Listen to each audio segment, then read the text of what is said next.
आनंद आनंद परमानंद सतगुरु मंगलानंद जी साहेब सत्संग आश्रम, डेरा सतगुरु प्रीतानंद जी साहेब, धाम निगाना, जिला भिवानी हरियाणा के सौजन्य से दूसरी पातशाही गुरु अंगद देव।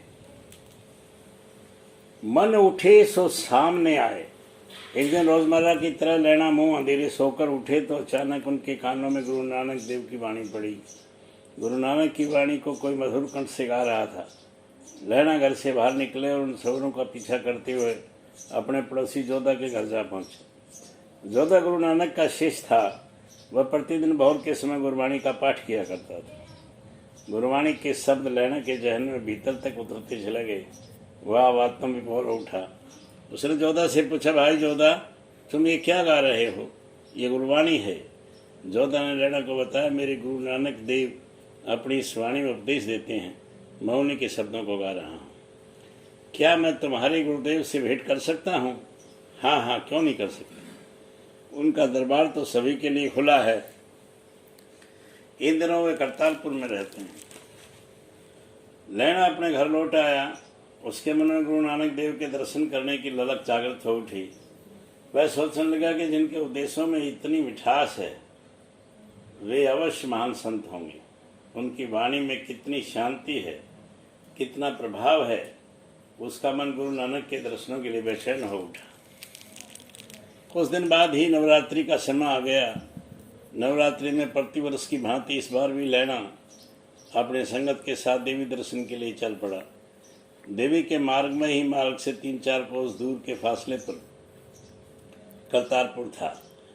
लैना के मन में तो गुरु नानक देव से मिलने की और उनके सत्संग पाने की लालसा पहले ही उठ चुकी थी। जब उनकी संगत करतारपुर की और जाने वाले मार्ग पर पहुंची तो लैना ने अपने संगी साथियों से कहा, भाइयों, तुम लोग जाकर देवी माँ के दर्शन कराओ, मैं गुरु नानक देव के दर्शन करने करतारपुर जाऊंगा। तुम लोग जब लौट कर आओ तो मुझे यहाँ से लेते चलना। लैना की बात सुनकर संगत ने पहले तो कुछ नाराजगी दिखाई, लेकिन जब लैना को अपने निश्चय पर दृढ़ देखा तो लोग देवी दर्शन को चले गए। इधर उत्साह से भरा लैना करतारपुर की ओर चल दिया। चौधरी लैना गुरु दर्शन की आस में गुरु नानक के खेतों में जा पहुंचा। वहां उसने देखा कि कुछ लोग गेहूं के खेत में से सरसों के पौधे निकाल रहे हैं। वहां पर एक वृक्ष के तने से अरबी नस्ल का एक घोड़ा बंधा था। चौधरी लैना सोचने लगा कि कीमती घोड़ा कहीं गुरु नानक का ना हो और ये मजदूर उसके घुमाने के लिए यहाँ ले आए हों। कुछ पल सोचने के बाद उसने किसान से पूछा, भाई, मैं गुरु नानक देव के दर्शनों की इच्छा लेकर खडूर से आया हूँ, क्या तुम मुझे उनके पास लेकर चल सकते हो? पानी मिट्टी से सने हुए हाथों से उस किसान ने अपने कुर्ते से पहुंचा और बोला, बस पुरखा, तू जो गुरु नानक के दर्शनों के लिए आया है तो समझ ले तेरे को दर्शन हो गए। उस किसान की बात सुनकर लैना आश्चर्य से भरकर उसका मुख देखने लगा। किसान उसकी दशा देखकर मुस्कुराया और बोला, हम ये सरसों निकाल लें, फिर उनके पास चलते हैं, अभी तुम यहाँ बैठ जाओ। किसान ने एक मोटी सी चादर खेत की मेड़ के पास बिछा दी। लैना को जब स्वप्न में भी ये गुमान नहीं था कि जिस किसान से वे बात कर रहे हैं वही गुरु नानक है। उसने तो कल्पना कर रखी थी कि गुरु नानक बड़े भारी संगत के सामने किसी कीमती सिंहासन पर विराजमान होंगे। लैना चादर पर बैठ गया।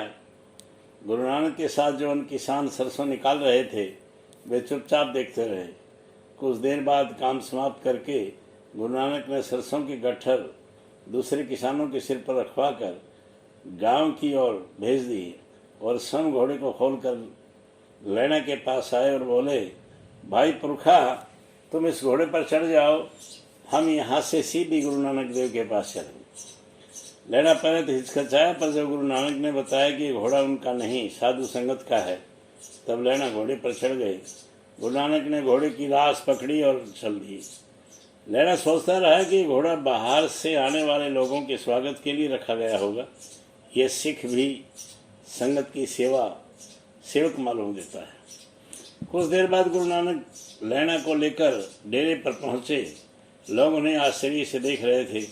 रास्ते में लैना गुरु नानक देव के बारे में बहुत सी बातें पूछता आया कि वो कैसे हैं और क्या करते हैं, उनके शिष्यों के साथ कैसा बर्ताव है। गुरु नानक सहज रूप से उसके प्रश्नों का उत्तर देते रहे। लहणा हुआ निहाल।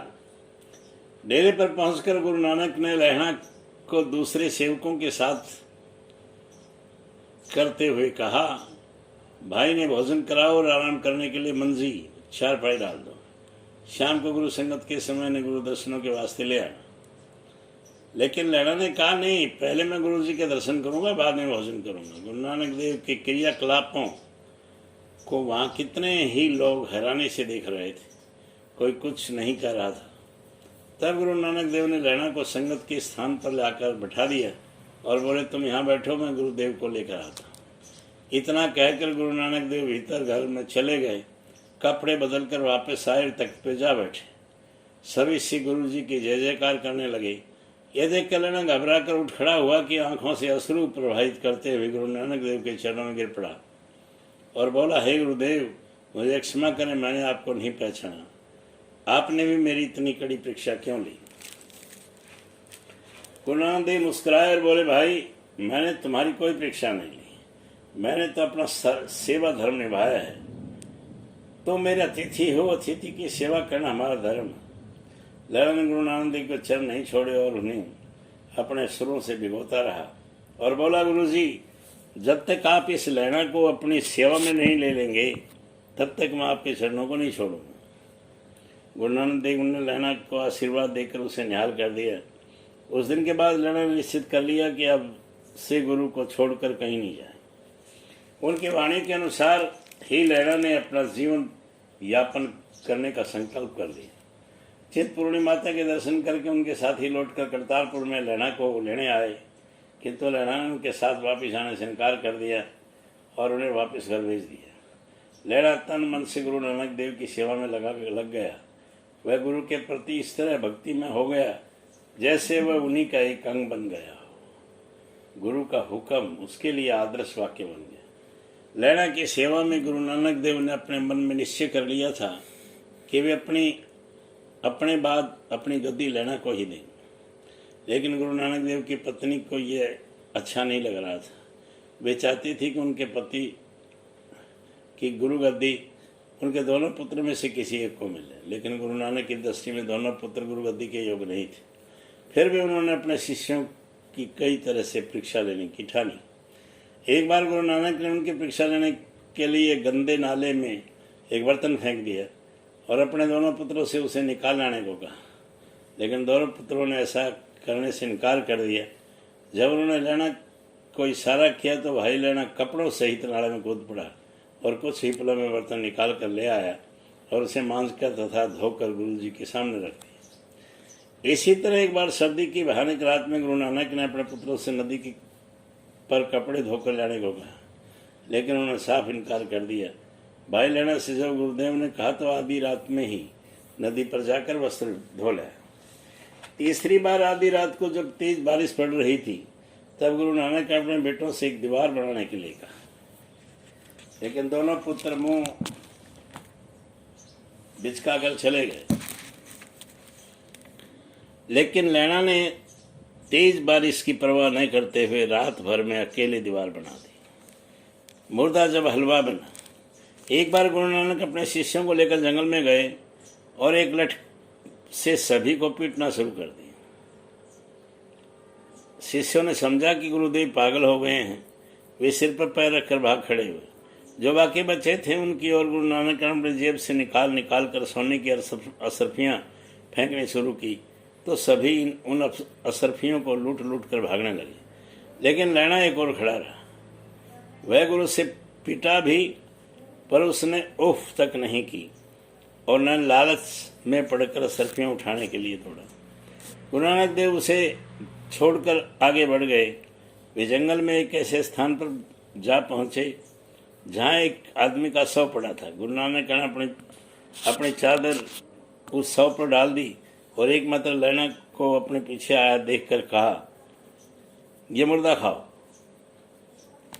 दूर खड़े शिष्य तो घरना के मुंह मोड़कर पीछे हट गए, किंतु लहणा आगे बढ़ा और पूछा, गुरुजी, इसे किस ओर से खाऊं? सिर की ओर से खाओ, गुरुजी ने आदेश दिया। लैना मुर्दा खाने के लिए आगे बढ़ा और जैसे उस मुर्दे की चादर उठाई तो देखकर हैरान रह गया कि मुर्दे के स्थान पर एक कढ़ाई में गर्मा गर्म हलवा भरा था। लैना ने अपने गुरु की ओर देखा तो गुरुदेव ने मुस्कुराकर कहा, भाई लैना, तुम परीक्षा में खरे उतरे, ये कड़ा प्रसाद सबको बांट दो और स्वयं भी इसे खाओ। आनंद आनंद।